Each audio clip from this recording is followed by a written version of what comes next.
السلام علیکم محترم حضرات، اس ویڈیو میں ہم بات کریں گے ایک جے پال نام کے جادوگر کی جو حضرت معین الدین چشتی کے زمانے میں تھا۔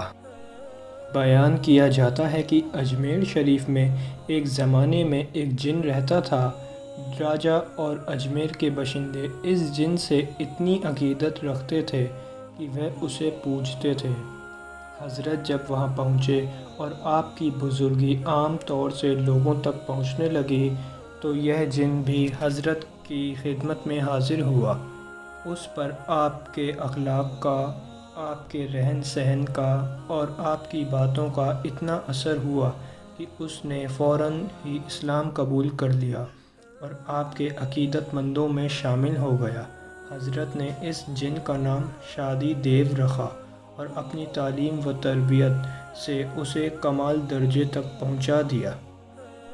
اس جن کا حضرت کے خادموں میں شامل ہونا تھا کہ مخالف لوگوں نے کہنا شروع کر دیا کہ آپ بہت بڑے جادوگر ہیں، اور انہوں نے صرف جادو کے زور سے ان کے معبود جن کو قابو میں کر لیا۔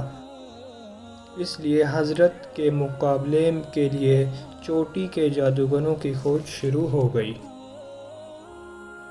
اس زمانے میں جے پال جادوگر بڑا جادوگر سمجھا جاتا تھا۔ جے پال کے بارے میں عام خیال یہ تھا کہ دنیا کا کوئی بڑے سے بڑا جادوگر اس کے مقابلے پر نہیں ٹھہر سکتا۔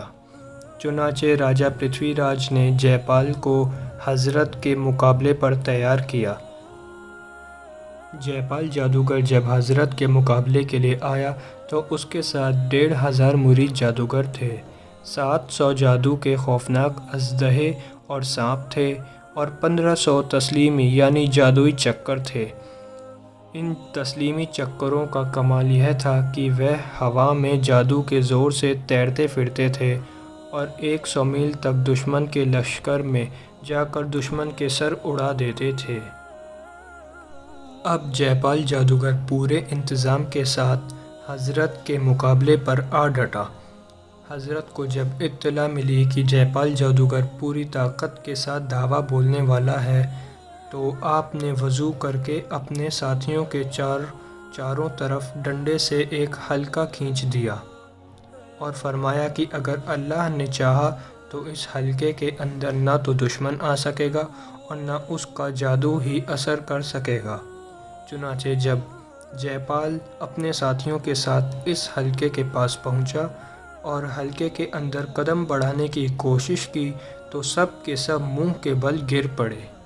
اس کوشش کے ناکام ہونے کے بعد جے پال نے اپنے جادو کی دوسری طاقتوں سے کام لینا چاہا، لیکن اللہ کی قدرت سے جے پال کا کوئی جادوگر بھی کامیاب نہ ہو سکا، بلکہ الٹا اسی کی تباہی کی وجہ بن گیا۔ حالت یہ تھی کہ جے پال حضرت پر جو بھی جادو کرتا تھا وہ پلٹ کر جے پال ہی کے آدمیوں کو فنا کر دیتا تھا۔ اس کے پھینکے ہوئے بھیانک تسلیمی چکر پلٹ پلٹ کر اسی کے آدمیوں کی گردنیں اڑا دیتے تھے اور اس کے جادو کے تمام سانپ اور اژدہے حضرت پر حملہ کرنے کی بجائے پہاڑوں میں گھس گئے۔ اگر آپ کو ویڈیو پسند آیا ہو تو اسے لائک کریں اور چینل کو سبسکرائب کریں۔ سو گائز، ایم رکھتے ہیں اس ویڈیو پر 80 لائکس کا۔